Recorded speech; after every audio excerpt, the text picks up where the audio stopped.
Today I'm going to be painting my new Norse Bloodbowl team, the Kavelik Crunchers. There's not much of a backstory to these guys. They're Norsemen, they like drinking, they like fighting. Every Norse man and woman love fighting, but the Crunchers love it more than most.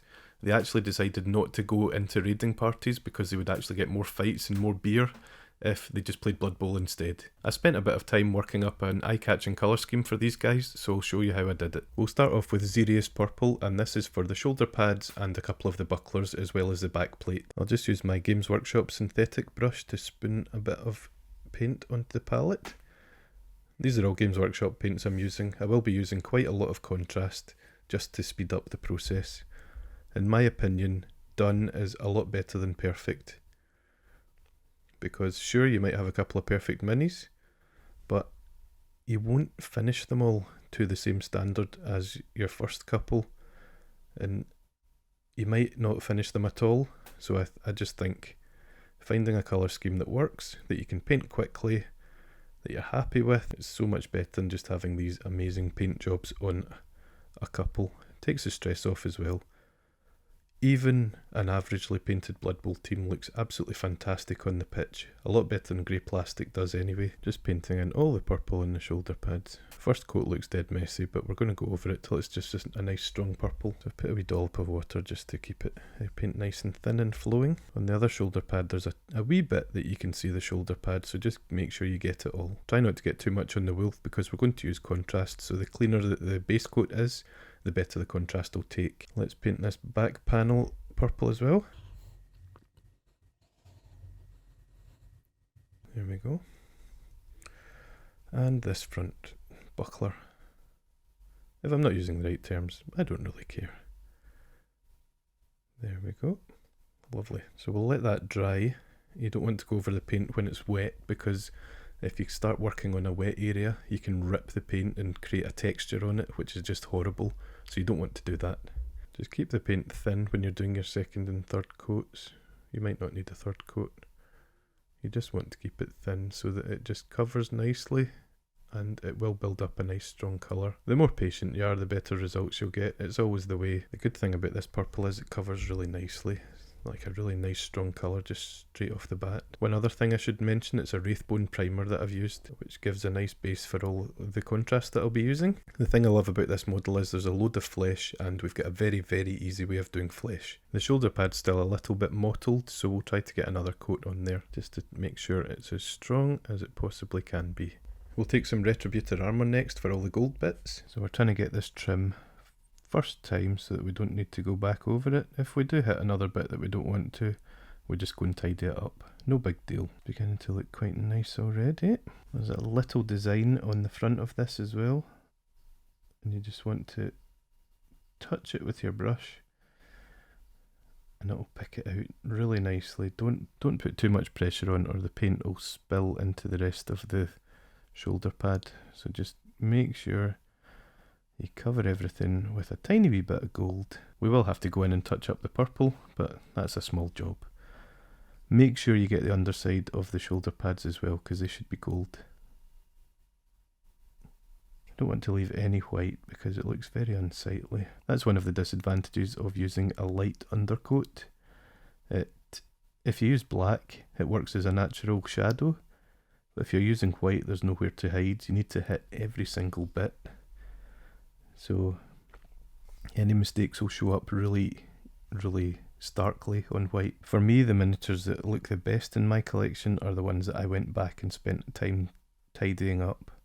If I'm just doing something for tabletop, I might not do that, and they will look a bit scruffier than my good painted models. Try not to get the skin, because we're going to do that with contrast. And you will be surprised how effective it is. I'm actually trying out these Games Workshop synthetics for another video, and I must admit they're not as controlled as the other ones, my normal brushes, my Broken Toads. Paint this wee buckler thing here gold. Top of the horn's going to be gold as well. There are these wee gold bits, the wee gold discs all over this model, so just make sure that you get them all. There's some on the front of the leg. It looks a bit sparse just now, but once we do the skin you'll see it all come together. Like I said, this isn't about teaching you new techniques or getting you ready for the Golden Demon. This is about getting a Blood Bowl team on the table quickly. And hopefully it won't look too bad as well. Nearly missed 2 more little discs on his arm. I've also decided to make this little belt buckle here gold. I'm not going to use silver in this model, I'll just use gold. He's very opulent. For the flesh stage I've gone in with a little bit of wraithbone just to tidy up any overspill of gold or purple. I'm just making sure that the skin is as pristine as possible because it will take the contrast so much better if it's entirely clean. So that's the first 2 colours on. We'll get onto the skin now. We're going to be massive cheats and just use Guilliman flesh. It works so well, it looks really like skin and it doesn't need much work afterwards. We'll probably put a wee highlight afterwards of Cadian flesh tone, but other than that there's not much needed. And I'm just taking this straight out the pot as well. There's a thing with contrast though, you have to watch when it dries because sometimes you think you've covered a bit and it just seems to have seeped away, so it leaves a wee white bit. So you just have to watch it and fix any errors.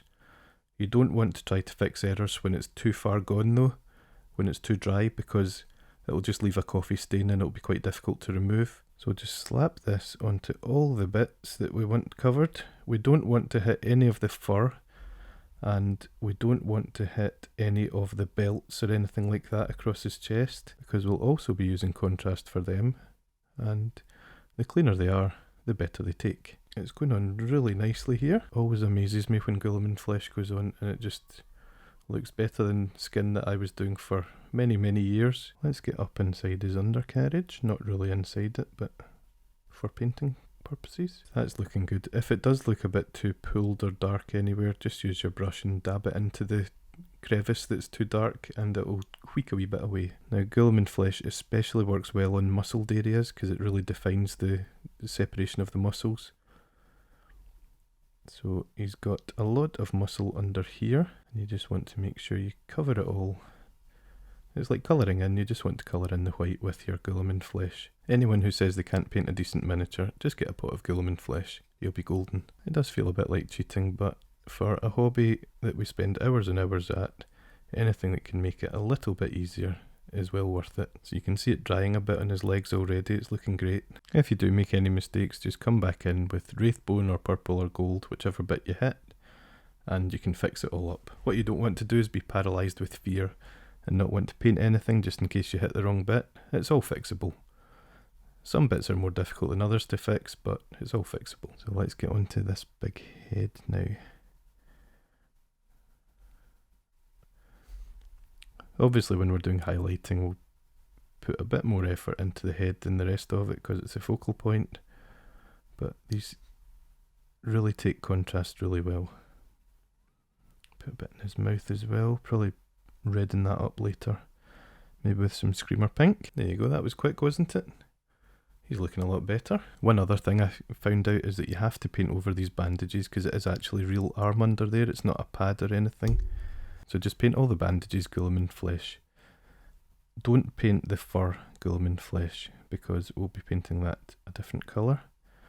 So the fur goes all the way around his arm and just meets there.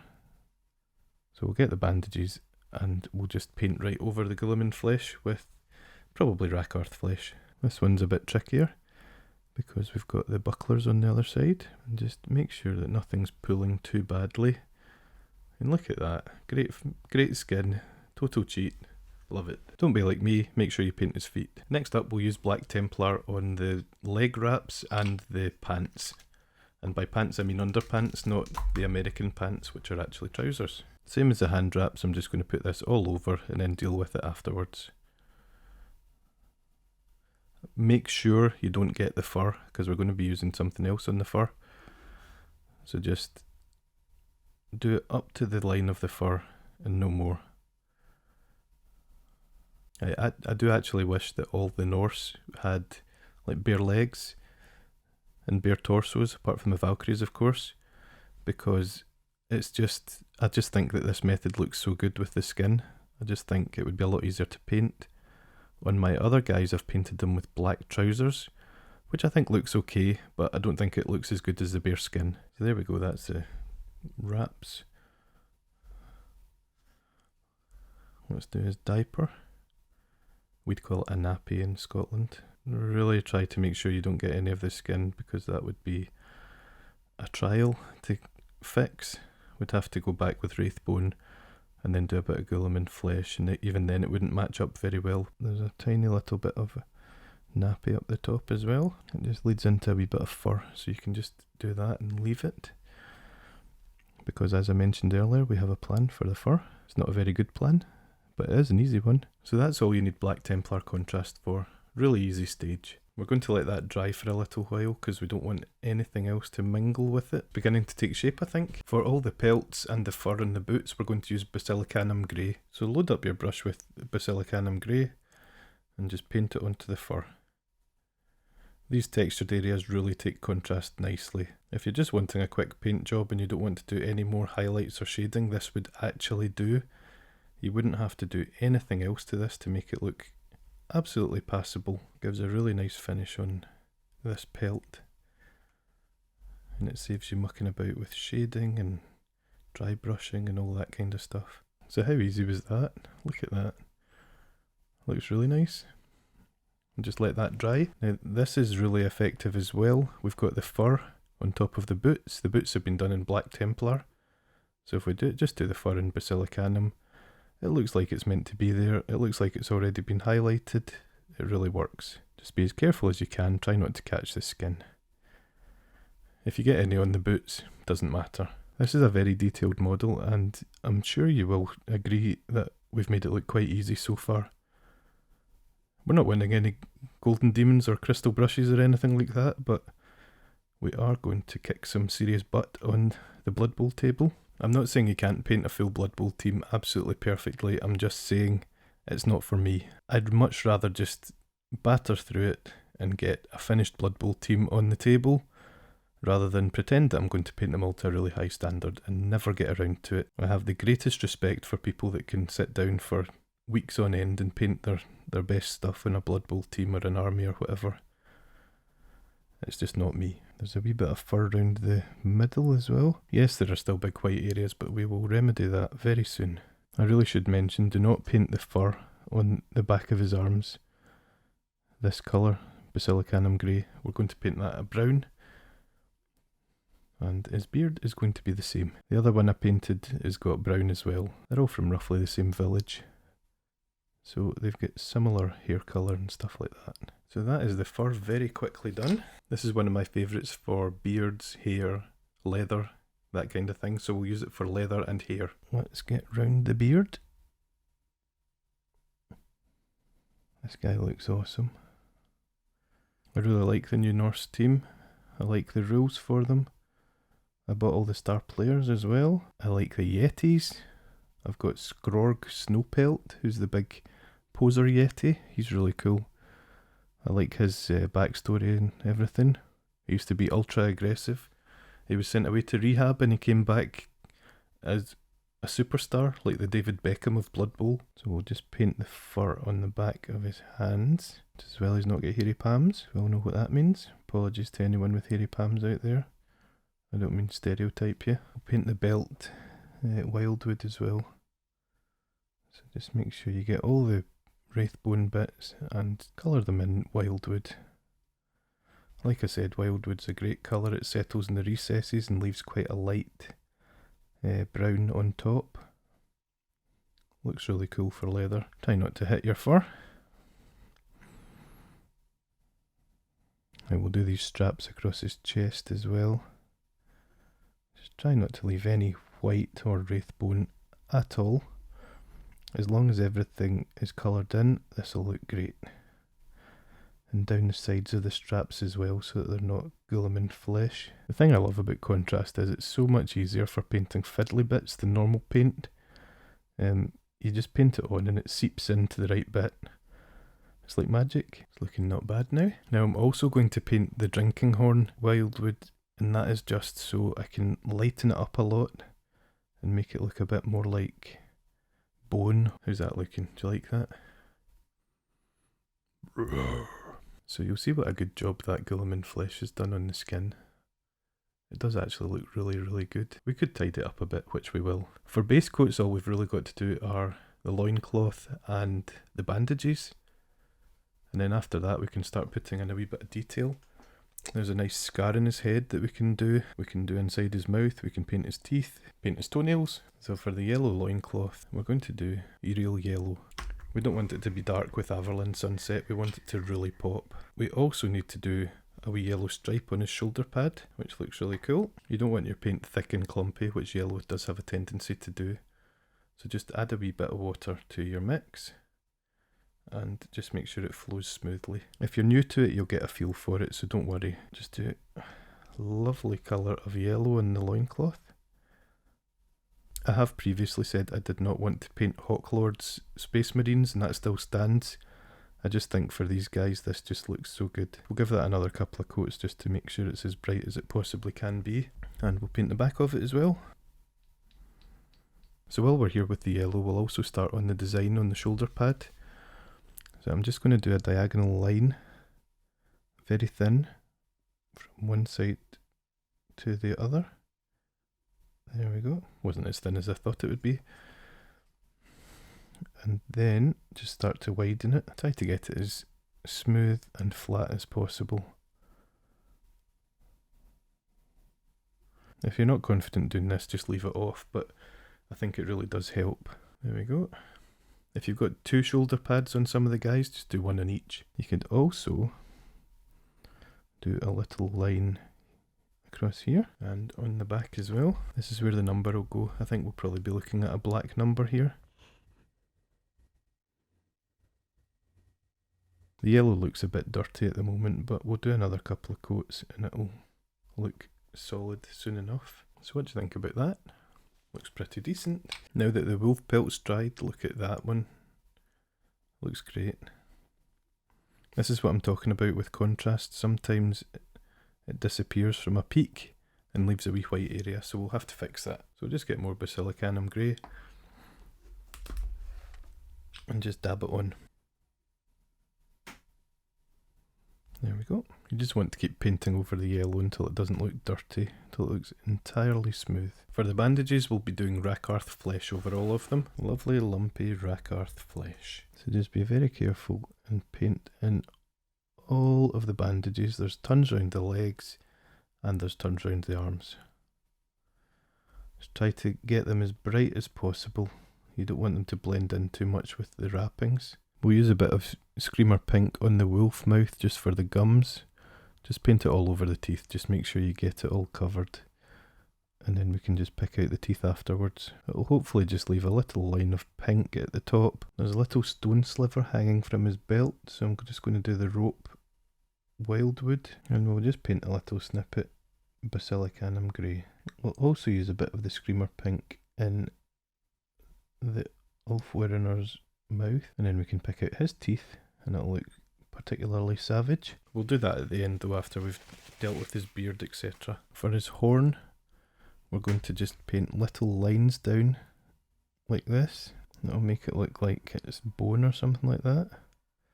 We don't actually want it to be completely solid because we want it to have a bit of texture on it. So there we go. The shades we'll need for this next step are Seraphim Sepia, Kavelik Crimson, Agrax Earthshade, and Reichland Flesh Shade. Let's start with Agrax Earthshade, and this is for the bandages. So we just want to paint a bit of Agrax onto all the bandages. Just create a bit of depth. We'll be trying to put a highlight on these, although my eyes aren't really up to it. If you can kind of overpaint them as well so there's a separation between the skin and the bandage, that's also a good thing. Do a wee Agrax on the horn as well. And don't forget about the leg ones as well. We'll do Reichland Flesh Shade for all the gold now. So we'll make it look nicely worn. Just make sure you get all of these bucklers all over the model. There's tons of them, remember. You just want to make sure you give them a bit of depth. Also do it with the gold on the shoulder pads. Just as I was about to paint this, I noticed a big smudge that I'd put on it, which is just fantastic. So I'll fix that by putting a wee bit of Wraithbone on it and then painting over with Aerial Yellow again. The next shade is Seraphim Sepia, and we're going to use that for the yellow. So there's a little bit between the yellow stripe and the shoulder pad and we just want to put some there. Just create a wee bit of separation. You don't have to be neat, you just have to put it on. You can always tidy it up if it gets out of hand. And then on the cloth we just want to put it in the recesses. So there's a nice big one down the middle. So there you go, that's you shaded your cloth very easily. You can do the back as well if you want. I said that was the last shade, it's not actually. This one is Carroburg Crimson. We're going to shade the scar on his head. Load up the brush, and then all we're doing is painting down the scar. We just want it to look angry. So that's it for the Carroburg Crimson. I think that came out quite nicely. Next one we're going to use is a little highlight with Kislev Flesh. Don't want too much on your brush, you don't want to swamp the area. You just want to be able to paint nice fine highlights. So we're going to start, let's just do the kneecap. What we're going to do is just edge highlight all the skin right next to the dark areas. If any bits are too dark, you just cover them in Kislev. We'll just line highlight the whole model, all the flesh bits down his toes. Let's give him a wee bit of a highlight. Let's do a bit of work on his arms. What we're going to do is just paint these whole volumes. Any bits that I want to be brighter, I'm just going to fully paint in Kislev Flesh. I'll probably move on to Flayed One Flesh after this, just to take it that little bit further. Don't forget all the muscles under his arms as well, like his pecs and stuff like that. Try to put a few wee highlights on there. I'm going to paint the palms almost completely Kislev Flesh, because palms are lighter than the rest of your hands anyway. Right, let's work on his face now. His eyebrows should be bright.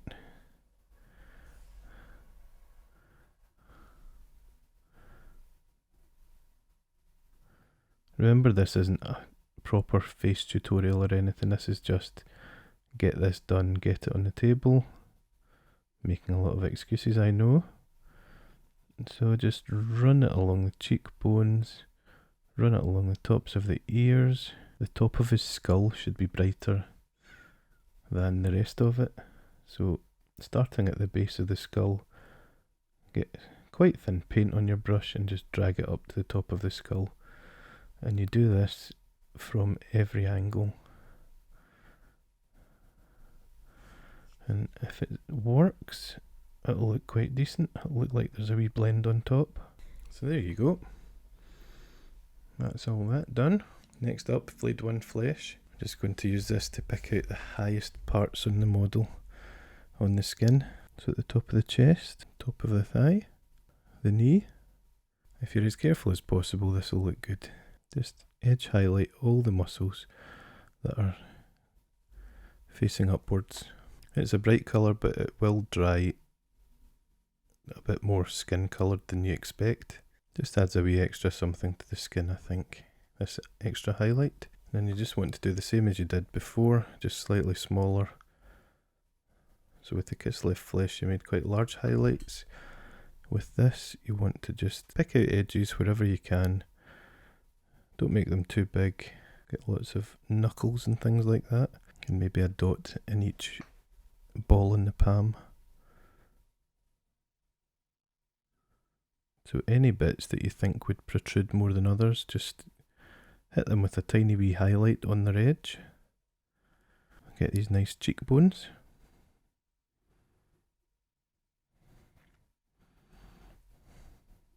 And the other side. And tops of his ears. And you want really thin paint for this. Get it really thin so it's almost invisible. And you just want to drag up, not from the base of his skull, but from about midway. And you just want to do the same as before and drag it to the top of his skull.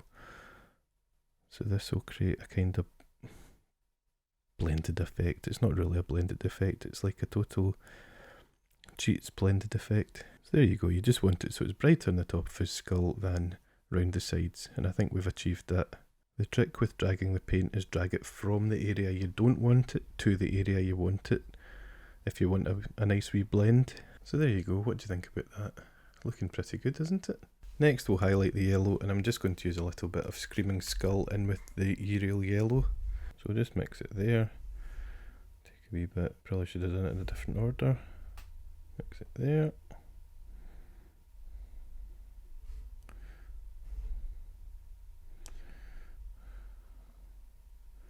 So that looks okay. So what we're going to do is just do an edge highlight on the loincloth.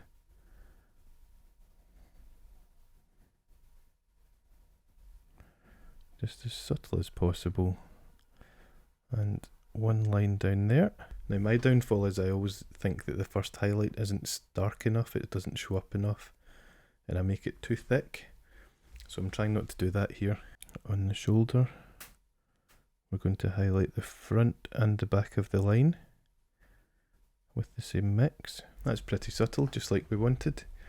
So I've just put some Screaming Skull on the same brush, and we'll do a very, very fine edge highlight. Very fine. So that's the yellow sorted out now. This is Auric Armor Gold. Now, I haven't had a pot of this last better than 2 weeks, so it's gone all lumpy, but I'm just going to see what I can do with it. This will be the highlight for the gold. It looks like it should be okay. So every bit of gold is just going to have a little bright bit. Just edge highlight everything. Try not to touch the leather. There we go, it looks quite nice. It's coming up nicely. Got a little buckle here. There are a few Citadel paints that no matter how well you treat them, they're always just going to turn into useless goop. This is one of them. Corax White's another one. Corax White's very rescuable just by thinning it down, but this one, it looks okay. I prefer a nice smooth paint. Might be the way I'm storing it, but I do see this quite a lot online. I just want to give everything a little shine with Auric Armor, so I just want to run it along there so it looks a bit shinier. Just be smart about your highlights, you know how things are meant to look. I don't know if it's coming across on camera, but that gold actually looks a lot shinier than before. We'll go up to Liberator Gold and maybe Stormhost Silver, depending on how it's looking. If it looks okay at Liberator, we'll stop there. With the Liberator Gold, we will just highlight our highlights. So we're not going to do as many as we did before, but we'll just highlight the very raised bits. And along the sides, we're going to go inside the highlight that we did before. So it'll only be a small bit of the shoulder pad. Good gold is an Achilles heel of mine, I've not really mastered it. I can make it look okay, doing very small highlights on edges and things like that, where it might glint in the light. We're going to use Pallid Witch Flesh on all the bandages, and we're just going to try to pick out the edges. You don't even have to pick out 2 edges, you just have to pick out 1. We're just going to brighten them up a wee bit. We can also use Pallid Witch Flesh for the horn. So we'd done those striations earlier, so we're just going to do them again. So that's the teeth done with Pallid Witch Flesh. I'll do the ones on the wolf as well. If you can, just leave a line of Screamer Pink under the teeth. And I'm only going to do one eye because this scar actually goes right through his eye, so I'm just going to leave that red. So just going to dot in the white bit. For the dot in the eye, I'm just going to use a tiny bit of Black Templar. I find this easier because it flows better. This will be Famous Last Words.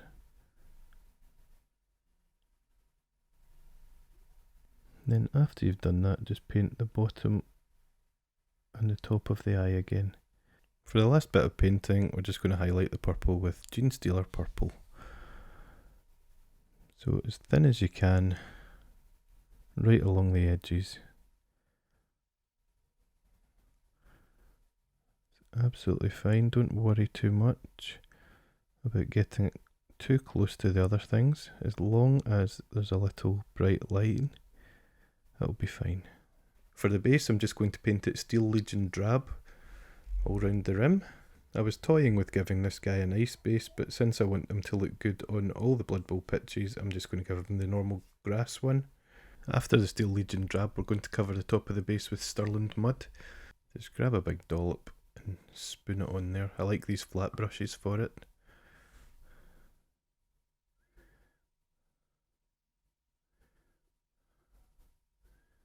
You don't need to pile it on. To stick the grass onto the base, I'm going to use PVA glue, and I'm just going to thin that down with a little bit of water and then paint it all across the base. I'm using an old brush for this because you don't want to ruin one of your good ones. This is a Games Workshop starter brush, and this is about the only thing it's good for. Bristles fall out. They're just the worst brushes I've ever used in my life. Let's just paint it all across. Make sure you don't get any on the front of the base or around the rim. You don't want it to go, you don't want grass to stick to bits that aren't meant to be grassy. If you've made any mistakes in the feet, this is the time to cover them up. I'm going to use my ancient Games Workshop Glade Grass. This is about 15-20 years old, but you could find a similar product very easily on Amazon. So what I do is I hold them over, grab a little bit of grass, and then just roll it between my fingers and sprinkle it on. Just make sure that you cover all the glue, and it'll look great. You will be finding bits of grass all over your desk for years to come, but it's a small price to pay for a lovely looking Bloodbowl base. So after you've done that, just leave them for hours and hours, so that it can dry properly. If you try to knock the grass off before he's dry, it'll be an absolute disaster. It'll come off in clumps, it'll look horrible, so don't do it. Okay, that's been a few hours, there's not far to go now.